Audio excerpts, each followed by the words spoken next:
Hello everyone, my name is Mark Abel. I'm the creative director of ClusterView.com. We are here with John Fletcher for We Talk. Biggest conversations recently is obviously prostate cancer. I mean, obviously something that's really affecting the black community. And I say big conversations because we're going to have big conversations today. Big conversations, and we'll talk about issues that I think are very, very relevant to people of colour, very relevant to people in society, things that we don't talk about. Sometimes we do talk about, but we don't have the right answers to. And even if we have any answers to these conversations, we're not getting the true answers. I think there's a lot of politics and a lot of dancing around questions and things like that. So I just want to put things out there, and We Talk is all about that. It's been able to have a conversation, a true conversation, a real conversation with people that aren't going to talk a lot of nonsense to you.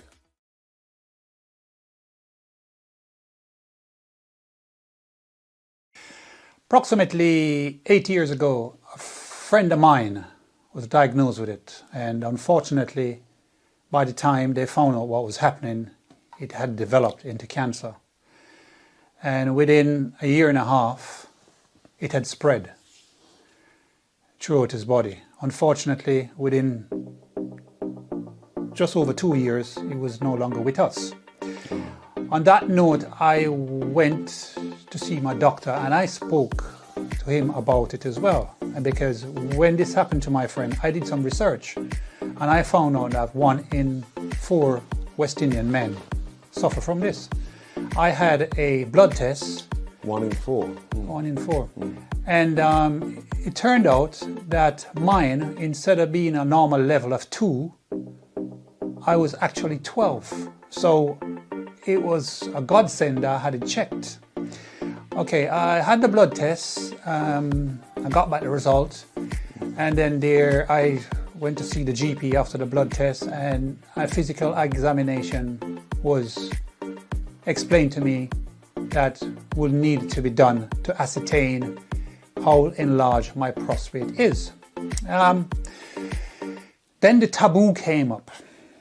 The taboo in prostate for men is examination. Because in order for a doctor to examine, it's a physical thing which it has to be done through your back passage. Now, a lot of men from the Caribbean, and all over the world, has got a problem with this because they don't like it. Me personally, my life is not about me. My life is about my children. So what I like doesn't take precedent over being around for my children. So I had to swallow my pride, my ignorance, my machoism, and then I had to make a compromise, and I asked that a female doctor do the examination. Now, I've had the examination done, and I am very proud of myself, and I have no hang-ups and no taboos about it, because it's satisfaction for myself knowing that the examination is done. It put my mind at rest to know where I stand. Okay, I've done that. Now, ever since I am on a medication by the name of finasteride, and what this does... So you're on this medication because they've obviously diagnosed that you have an issue of prostate? Yes, and what this does, this medication suppresses it. Okay. But every year, when you get to a certain age, you're supposed to have your MOT as a man. And it's a blood test, and this will monitor your level in terms of if it's getting too high. But I'm constantly on this medication, and this medication for me has no side effects. It doesn't affect anything about me. If anything, it let my hair grow because... Well, I want to get on that medication, my boy.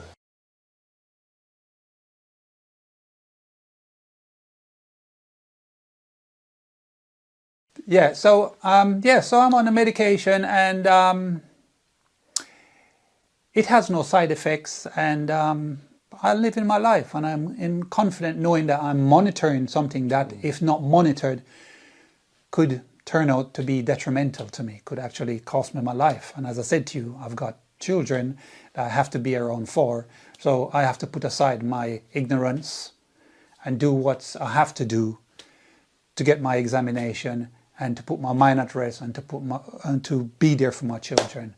And there's nothing about it. And it's unfortunate that in our community, in society, amongst men, they're afraid to do it because the examination. Man, you just get a lady doctor to do it. I want to come and obviously have that conversation because obviously I'm one of those men who has had an issue with, you know, having an examination. And I mean, you're talking about it being an issue with all men from all walks of life, and I've never really kind of seen that or really had much conversations with people about it. So I can't say anything on that. But what I do know is in the black community, it is definitely taboo. And I don't know. I mean, obviously, it's just. Or I probably do know why. For me, it was one of those things where it didn't seem masculine. It just seemed like it was something that men don't do. And that could be because of the culture. It could be because honestly, to be absolutely fair, culture. I mean, it's not like my dad taught me these things, or I was brought up by my mum and they were telling me we weren't having conversations about prostate. I mean, I didn't even know the prostate existed until probably 15 years ago. I mean, I didn't even know what a prostate was. But I know that one of the issues that men do have with it is, as you explained, is the idea of whatever it is, the back passage and things like that, and that being such an uncomfortable thing to imagine because we just see that as a feminine thing. We don't see that men, you know, some men don't even, you know, even touching your own testicles is really kind of not normal. So checking your testicles, we don't do that. And I'm certainly one of those people that have had that kind of mindset. But it's kind of coming out of that space and realizing that it's just, those are very small-minded ways of thinking about life. And you mentioned about children. I've got kids, and, you know, then you realize actually you still need to do it. But regardless of all of that, even with knowing that I have children and knowing that I don't want to, you know, lead this life without making sure that they're safe and fine and teach them to not have such a small-minded viewpoint in life. I still, when I went to the doctors to have my examination, because I was examined, and I really did everything in my power to not be examined. I mean, I braced myself for it, but when I got there and there was an option to have a blood test, I jumped at the chance. And I remember my doctor saying to me that, you know what, you know, he's lost a lot of friends, obviously, especially in the black community, having done the examination. And I was like, oh, so that kind of scared me too. But anyway, I went to the hospital. So the test came back, I ended up having an enlarged prostate.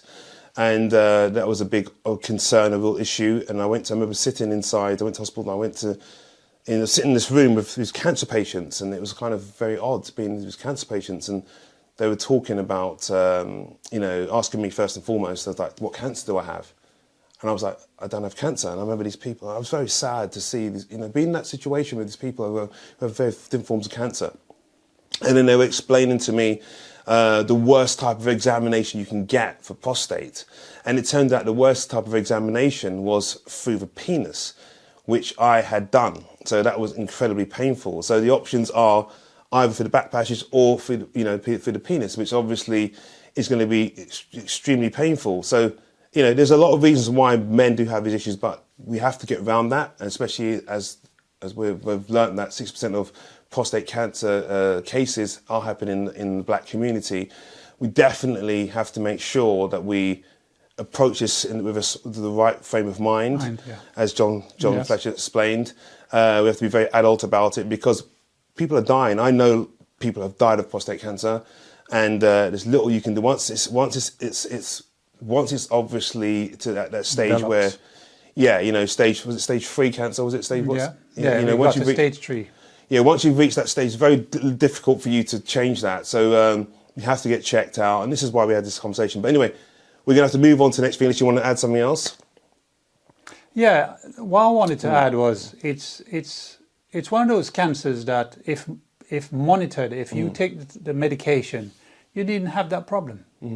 It is not like lung cancer or cancer, but it is a kind of cancer that once it starts spreading, it quickly spreads to your bone, and there's no turning back. Yeah. Once it gets to stage 2, you're later stage 2 going to stage 3, you're pretty much finished. And for the sake of just having your blood tests and having your examination and taking the medication, you needn't have that problem. It's ignorance that's killing a lot of people, and not taking responsibility for yourself once you get to a certain age and going to have the medical checks as a man that you need to have for a man health check. Yeah. And another point I'd like to touch upon as well is testicle cancer, because that is also a big killer. And like you said earlier, it's all about taboos. Testicle cancer, if you go for the test, all it is you literally have to play with your balls. And you feel it and you tell if there's any lumps or there's any pains. And that's all it is. It's just about examining yourself. Just check these things, because as a man, that's what will happen to you. And if you don't look out for these things and you don't look after yourself, that's what's going to happen. Yeah, I just think, I mean, this is the crazy thing again. It's like, again, it's all about the fact that men, like, you know, straight men thinking that if they do these things, it makes them gay. And, you know, and that's really, and it's almost like the gay community is in a better place mentally to be able to deal with these things and far more grown up about these things. And because of that, you're seeing lots of men who consider themselves to be straight to, you know, and I think that's the problem, because being, you know, it's like, why should you have a problem with that? If you're straight, right? Exactly. But it's just definitely something is just going on in our heads that is preventing us from getting past that simple thing that, you know, it's like, it's not about sex. This is about your physical health. This is about, it's just about being that brainwashing. It's about a mindset, that kind of idea of what is masculine and what's not masculine. And I think it's more masculine to go out there and get that check and fight to protect your family and look out for your future than it is to be stupid enough to fall foul of that, you know, the ideology that it's not manly. It certainly is manly. You've got to be brave about it and get out there and do something about it. Anyway, we are on to the next topic. It's this is We Talks with Mark Anthony Abel and John Fletcher, and basically we are going to be talking about immigration.